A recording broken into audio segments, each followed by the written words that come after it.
everybody, I hope you're all doing well. I just woke up this morning and thought I want to do a matte eyeshadow tutorial. I don't know where that came from, but it was, I don't know if I was dreaming about it or what was going on, but I just really felt like I wanted to do this, and I started to think, and I'm like, I don't know if I've done an entirely matte eyeshadow tutorial. I really think I use a lot of shimmer, and I thought, let's do something all matte, because I've been experimenting a little bit and really enjoying the looks I've been getting from the LORAC Pro palette.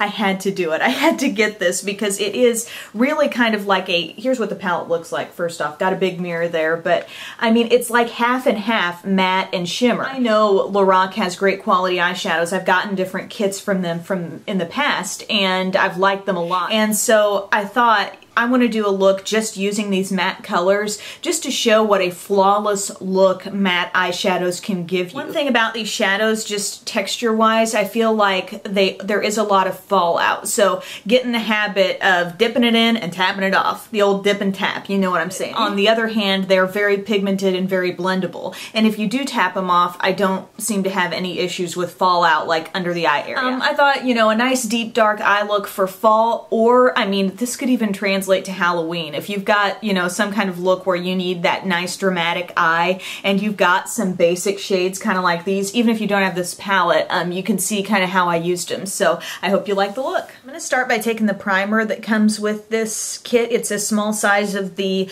Behind the Scenes eye primer from LORAC, and I'm just going to take a little bit of that and just put that all over my entire eye area from lid all the way up to the brow bone. Next, I'm going to take my palette and take a flat eyeshadow brush to the light pink shade there. I like to kind of tap my brush directly over the shade I just used so the fallout goes kind of back into the color. And then I'm just going to blot that light pink right around the tear duct and take it in just a little bit.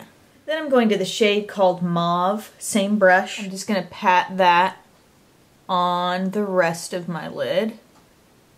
Then take like a blending brush and just blend some of that mauve up through the crease area.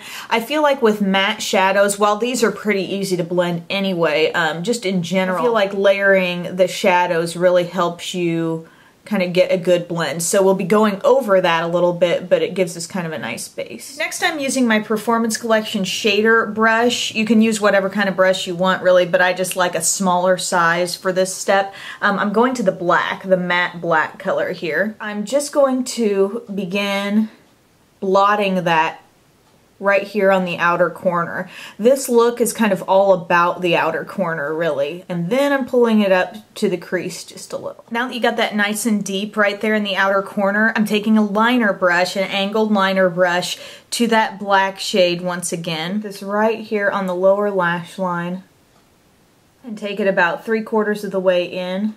Then I'm going to kind of basically make a line going upward from the lower lash line like that. And that is going to shape the rest of the shadow that we do here. I just kind of start with my angled liner brush because it's going to give me the most precise application. I kind of start blotting and filling in that V with the black shade. And that's going to give you the blackest, most precise, you know, application. Then we're going to go in and blend. Next, I'm taking this shader crease brush from the Performance Collection. Any smaller crease brush will do.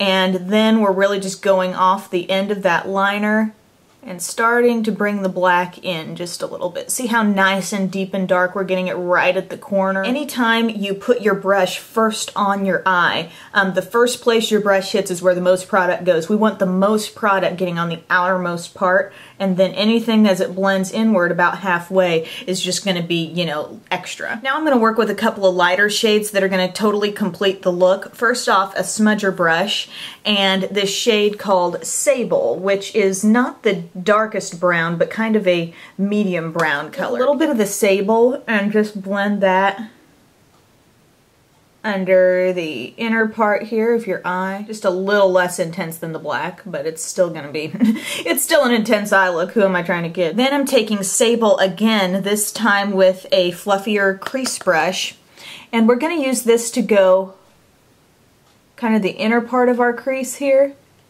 and just up above the black.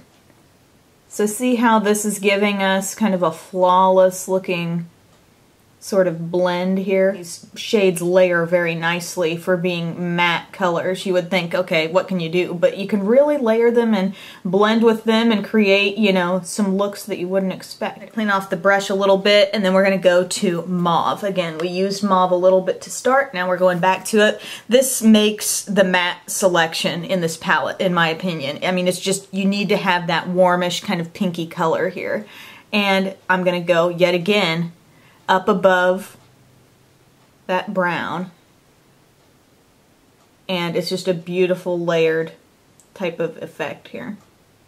Finally, I'm using so many brushes here, and just really use what you have. I mean, you don't have to have this specialized selection, although it does help me to kind of work in some very small detailed ways. I'm going to go to a light shade in here called Creme right here, and this is the Performance Collection blending brush. So it's just like a mini sized blender.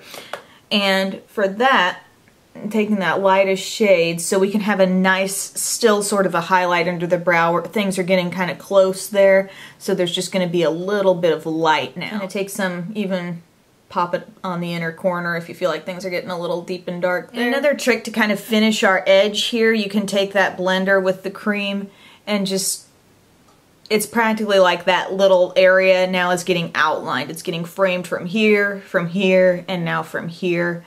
It's not going to be really identifiable, but I think that that kind of helps bring a finished look to that area. Then I'm just going to use a black liner on my waterline. I'm using my Mally Evercolor Automatic Liner in Onyx. Just take that all the way into your innermost corner. Then I'm going to take a liquid liner on the upper lash line, keeping it a really thin line.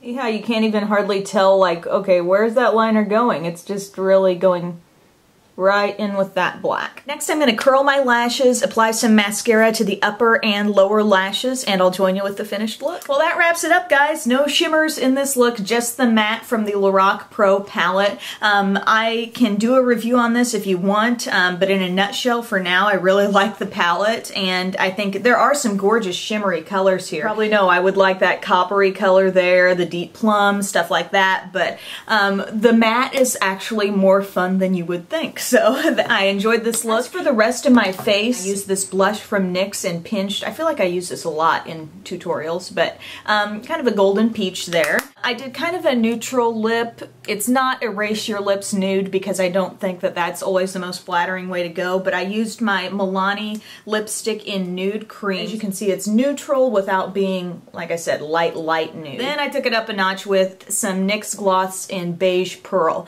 and this is a very shiny, shimmery gloss. And then I went to this shade in the palette called Nude. It's ultra shimmery, and I just dipped my finger in it, pat it right onto the center of your lower lip, and then and it just kind of blends it in and kind of turns it into gloss that way, and I just love the pop of shine that that gives. So that's how I got the look. I hope you guys liked it. Definitely something different from me, considering I haven't done a lot, if any, matte tutorials. So have a great day, and I will see you next time. Bye.